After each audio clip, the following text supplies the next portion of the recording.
بسم الله الرحمن الرحيم الحمد لله والصلاة والسلام على رسول الله وعلى آله وأصحابه أجمعين أما بعد ناظرین کرام السلام علیکم ورحمۃ اللہ وبرکاتہ۔ ماہ صبر کے عنوان سے اس پروگرام کے ہمراہ ہم آپ کی خدمت میں حاضر ہیں۔ رحمتوں اور برکتوں سے بھرپور یہ ماہ رمضان، در حقیقت اس ماہ مبارک کے دوران جو مخصوص عبادات انجام دی جاتی ہیں، ان عبادات میں سے سب سے اہم ترین اور سر فہرست عبادت ہے روزہ۔ روزہ انسان کو صبر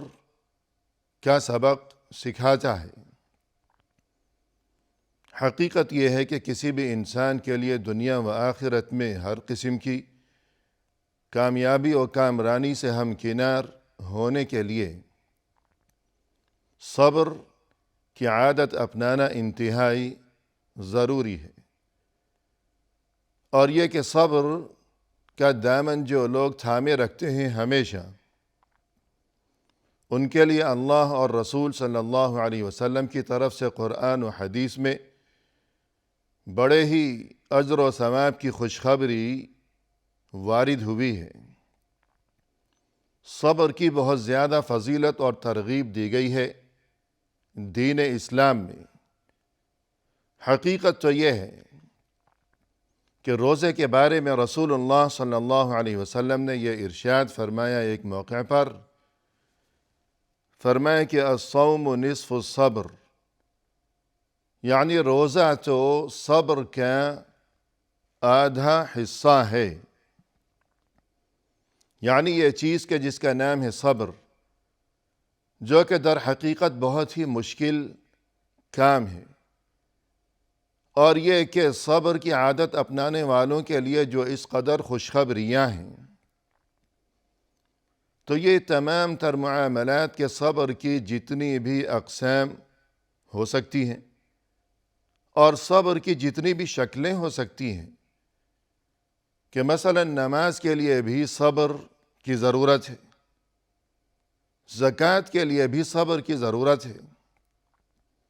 کہ اپنی محنت کی یہ کمائی اور اپنی جیب میں رکھا ہوا یہ پیسہ زندگی بھر بغیر کسی مجبوری کے، بغیر کسی زبردستی کے، محض اللہ کی رضا کی خاطر یوں اپنا یہ پیسہ اپنی جیب سے نکال کر خاموشی کے ساتھ کسی مسکین کے حوالے کر دینا، تو یقیناً اس کے لیے بڑے صبر کی ضرورت ہے۔ حج کے لیے بھی صبر کی ضرورت ہے، اور اسی طرح برائیوں سے بچنے کے لیے بھی صبر کی ضرورت ہے، اور مزید یہ کہ زندگی کے اس سفر میں قدم قدم پر انسان کو جو مختلف قسم کی پریشانیاں اور مشکلات اور جو آزمائشوں کے سلسلے درپیش آیا کرتے ہیں، تو ان تمام معاملات میں صبر سے کام لینا ضروری ہے، ورنہ انسان کی زندگی تو بہت ہی تلخ ہو کر رہ جائے گی۔ الغرض، صبر کی جتنی بھی شکلیں اور جتنی بھی قسمیں ہو سکتی ہیں، تو رسول اللہ صلی اللہ علیہ وسلم کے اس ارشاد مبارک کے مطابق وہ تمام تر اقسام صبر کی، ان کا نصف حصہ یعنی ان کا آدھا حصہ یعنی آدھا صبر تو صرف اس عبادت کے اندر موجود ہے کہ جس کا نام ہے الصوم، یعنی روزہ۔ تو یقیناً اس سے ماہ رمضان کی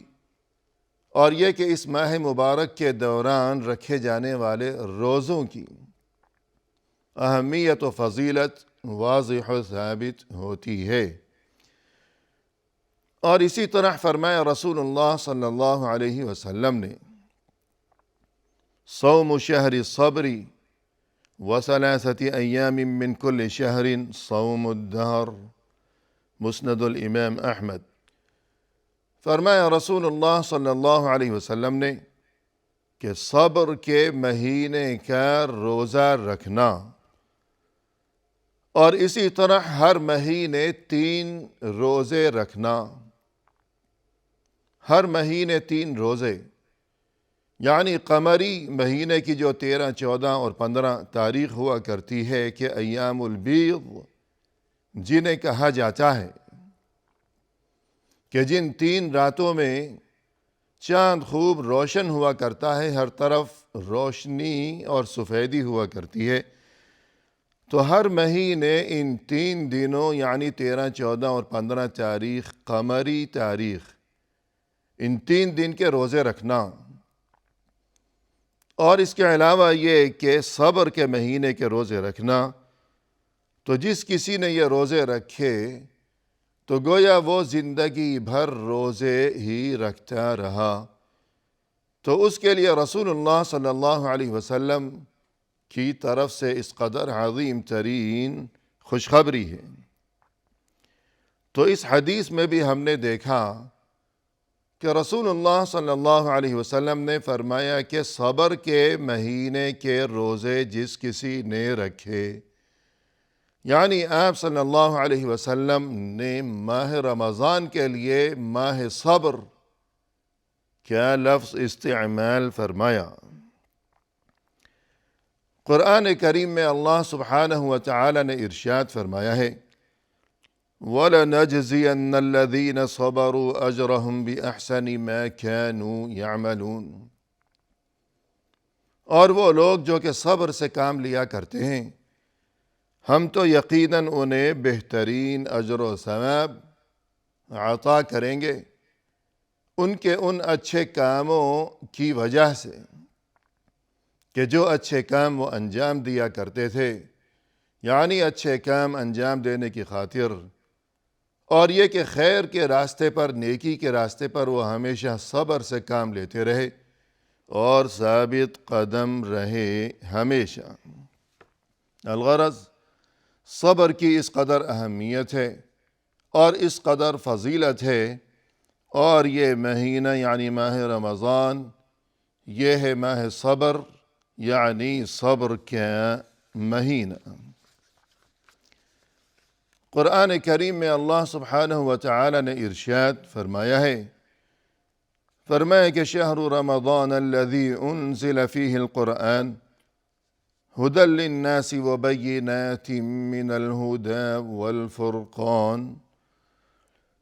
کہ یہ جو رمضان کا مہینہ ہے کہ جس میں نازل کیا گیا ہے یہ قرآن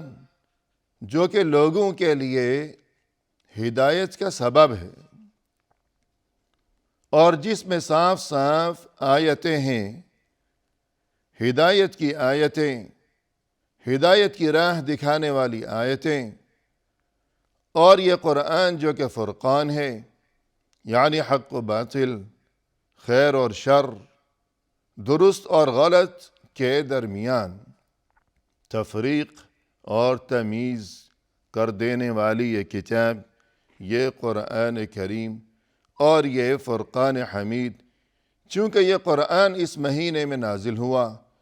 تو اس سے ماہ رمضان کی فضیلت واضح و ثابت ہوتی ہے کہ یہ نزول قرآن کا مہینہ ہے۔ اسی طرح فرمایا قرآن کریم میں، اِنَّا أَنزَلْنَاهُ فِي لَيْلَةِ الْقَدْرِ وَمَا أَدْرَاكَ مَا لَيْلَةُ الْقَدْرِ لَيْلَةُ الْقَدْرِ خَيْرٌ مِّنْ أَلْفِ شَهْرٍ، یقیناً ہم نے تو اس قرآن کو نازل کیا ہے لیلۃ القدر میں، اور تم کیا جانو کہ یہ لیلۃ القدر کیا چیز ہے؟ لیلۃ القدر تو یقیناً 1000 مہینوں سے بہتر ہے، یعنی یہ لیلۃ القدر، یہ ماہ رمضان المبارک کی یہ 27ویں رات کہ جسے شب قدر بھی کہا جاتا ہے یا لیلۃ القدر کہا جاتا ہے، تو یہ رات اس قدر مبارک ترین رات ہے، اور یہ اس قدر اہم ترین رات ہے کہ اس کے بارے میں فرمایا کہ یہ ایک رات تو 1000 مہینوں سے بہتر ہے، یعنی اگر کوئی انسان مسلسل 1000 مہینوں تک اللہ کی عبادت میں مشغول و منہمک رہے تو اس کے لیے جو اجر و ثواب ہے اور اس کے لیے اللہ کے ہاں جو مقام و مرتبہ ہے تو اس سے بڑھ کر مقام و مرتبہ اور اجر و ثواب اس شخص کے لیے ہے کہ جو ماہ رمضان کے دوران اس ایک رات یعنی لیلۃ القدر میں اللہ کی عبادت کی پابندی کر لے، اور یہ لیلۃ القدر بھی ماہ رمضان میں ہے، لہذا اس سے بھی اس مبارک مہینے کا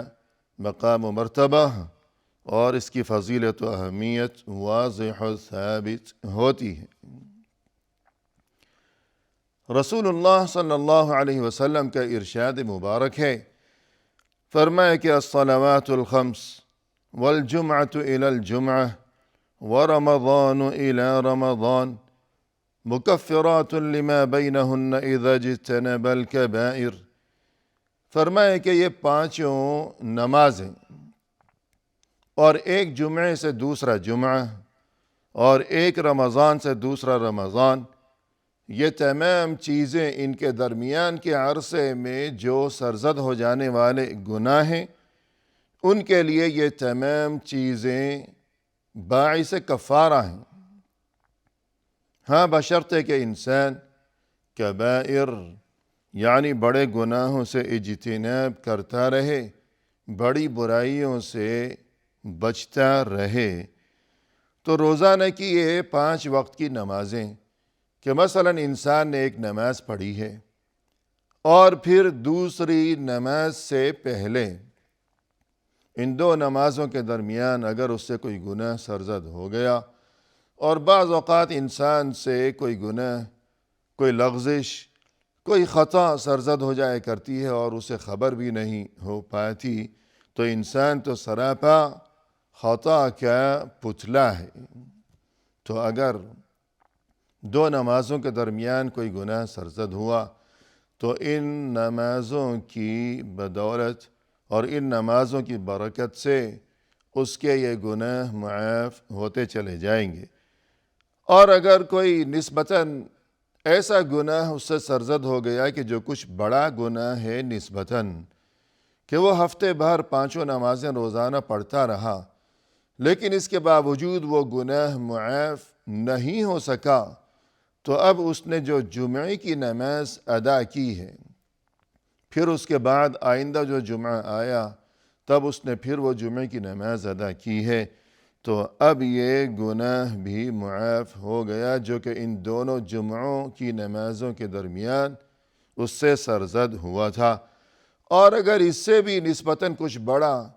کوئی ایسا گناہ سرزد ہو گیا ہو اس سے کہ جو 5 نمازیں وہ پڑھتا رہا لیکن وہ گناہ معاف نہیں ہو سکا، اور یہ کہ سال بھر وہ ہر جمعے کے دن جمعے کی نمازیں پڑھتا رہا پھر بھی وہ گناہ معاف نہیں ہو سکا، تو اب اس نے جب ماہ رمضان کے روزے رکھے ہیں تو ایک رمضان سے دوسرے رمضان کے دوران جو اس نے پابندی کے ساتھ روزے رکھے ہیں اور دیگر عبادات کی پابندی کی ہے، تو یوں سال بھر ایک رمضان سے دوسرے رمضان کے دوران اس سے اگر کچھ گناہ سرزد ہوتے رہے تو وہ یوں رمضان میں روزوں کی برکت سے اس قسم کے گناہ بھی معاف ہوتے چلے جائیں گے۔ ہاں شرط یہی ہے کہ اذا اجتنب الکبائر، کہ کبیرہ گناہوں سے وہ انسان بچتا رہے، پرہیز کرتا رہے، کیونکہ کبیرہ گناہ کے لیے باقاعدہ نیت اور ارادہ کر کے اس گناہ کے ارادے اس کی نیت دل میں کرتے ہوئے اللہ سے توبہ و استغفار اور معافی مانگنا ضروری ہے۔ اسی طرح فرمایا رسول اللہ صلی اللہ علیہ وسلم نے، اذا كان اول لیلة من شہر رمضان صفدت الشیاطین ومردت الجن، جب ماہ رمضان کی پہلی رات ہوتی ہے تو شیطان اور جو سرکش قسم کے جن وغیرہ ہیں انہیں پابند کر دیا جاتا ہے، مقید کر دیا جاتا ہے، بند کر دیا جاتا ہے۔ وغلقت ابواب النار فلم یفتح منها باب، اور یہ کہ جہنم کے تمام دروازے بند کر دیے جاتے ہیں اور پھر کبھی ان دروازوں کو کھولا نہیں جاتا۔ وفتحت ابواب الجنة فلم یغلق منها باب،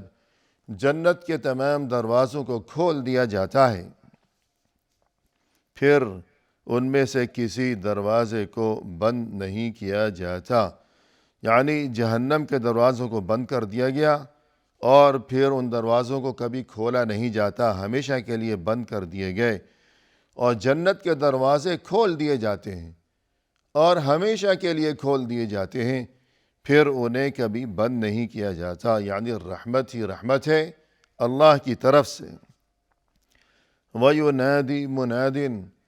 اور اللہ کی طرف سے یوں اعلان کیا جاتا ہے، یا باغی الخیر اقبل ویا باغی الشر اقصر، اے خیر کے طلبگار تم آگے چلے آؤ، اور اے برائی کے طلبگار تم پیچھے پیچھے ہی رہو، تم دور ہی رہو۔ وَلِلَّهِ عُتَقَاءُ مِنَ النَّارِ، اور یہ کہ اللہ کی طرف سے اس مہینے میں لوگوں کو جہنم کی آگ سے نجات دی جاتی ہے۔ وَذَلِكَ كُلُّ لَيْلَةٍ، اور یہ سلسلہ ہر رات، مہینے بھر ماہ رمضان کی ہر رات جاری رہتا ہے، یعنی جہنم کی آگ سے نجات عطا کیے جانے کا یہ مبارک سلسلہ۔ اور فرمایا رسول اللہ صلی اللہ علیہ وسلم نے، اتاکم شہر رمضان شہر مبارک فرض اللہ عز وجل علیکم صیامہ تفتح فیہ ابواب السماء وتغلق فیہ ابواب الجحیم وتغل فیہ مردۃ الشیاطین للہ فیہ لیلۃ خیر من الف شہر من حرم خیرها فقد حرم۔ یعنی فرمایا رسول اللہ صلی اللہ علیہ وسلم نے کہ یہ رمضان کا مبارک مہینہ آیا ہے، اللہ کی طرف سے تم پر اس مہینے میں روزے فرض قرار دیے گئے ہیں، اور اس مہینے میں جنت کے دروازے کھول دیے جاتے ہیں اور یہ کہ جہنم کے دروازے بند کر دیے جاتے ہیں، سرکش شیطانوں کو مقید کر دیا جاتا ہے۔ اس رات میں ایک مبارک رات ہے جو کہ 1000 مہینوں سے بہتر ہے۔ جو اس رات کی خیر و خوبی سے محروم رہ گیا تو وہی دراصل حقیقی محروم ہے۔ اسی کے ساتھ ناظرین فی امان اللہ، وآخر دعوانا ان الحمد للہ رب العالمین۔